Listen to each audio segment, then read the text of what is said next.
Впервые мы узнали об этой теме много лет назад на одной из обучающих школ по здоровью. Преподаватель рассказал и показал нашей аудитории, как постановка стопы влияет на здоровье.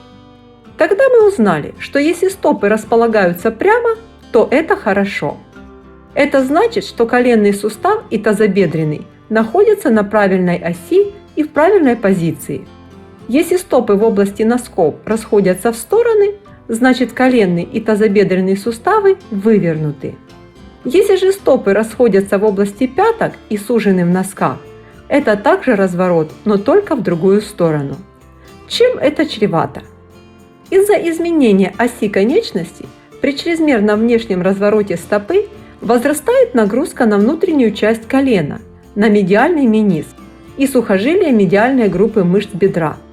Это со временем может привести к появлению боли в области коленного сустава или даже травмированию структур коленного сустава.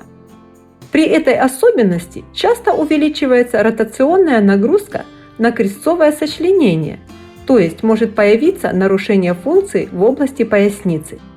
А если сказать просто, происходит перекос и смещение суставов с правильной оси, что ведет к их деформации и износу.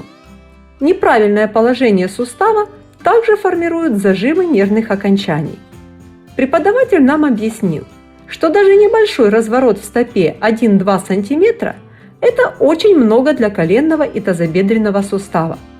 Особенно это сказывается при беге, физических упражнениях и во время тяжелого физического труда. Согласно исследованиям, стопы, разведенные в области носков в стороны, приводят к зажиму нервных окончаний в тазобедренном суставе, которые находятся сзади. Это чаще всего приводит к проблемам в области заднего прохода, например, способствует образованию геморроя.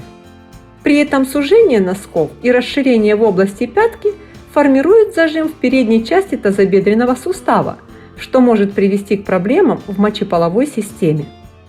Преподаватель предложил нам провериться, правда это или нет. Все студенты встали и ходили по аудитории, а преподаватель наблюдал за стопами и разделял людей на 3 группы. Итак, получилась группа с правильной постановкой стопы, группа с расширенными ступнями и группа со ступнями, которые сужены. Затем был проведен честный вопрос-ответ. К нашему удивлению, все подтвердилось.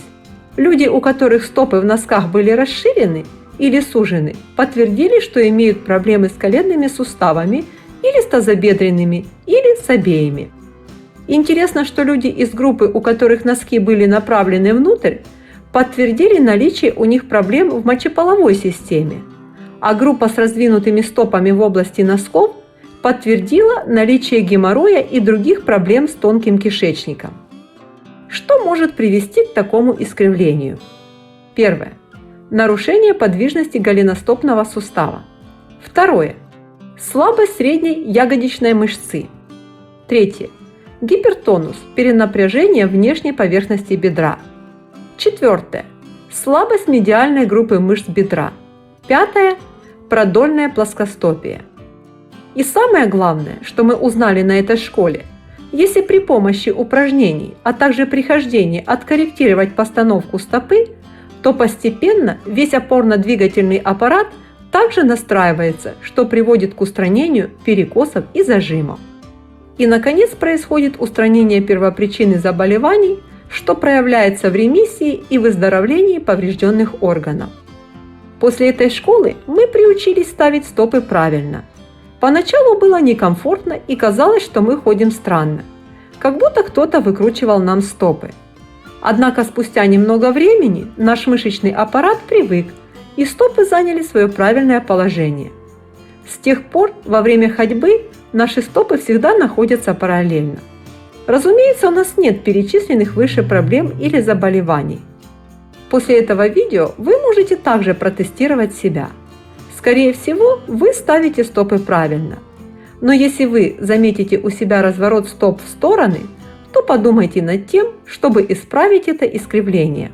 Особенно это касается тех людей, которые имеют проблемы с коленным суставом и тазобедренным, а также у которых есть геморрой и болезни мочеполовой системы. Теперь вы знаете, что нужно делать. Следите за походкой и подберите для себя упражнения, которые прорабатывают нижнюю часть тела. Занимаясь правильно, вы откорректируете ось вращения суставов, а связанные с этим проблемы исчезнут. Комплексы подходящих упражнений вы можете найти на нашем канале. Ссылка на плейлист на экране монитора, а также продублирована в описании под этим видео. Если у вас будут вопросы по теме, пишите, мы ответим.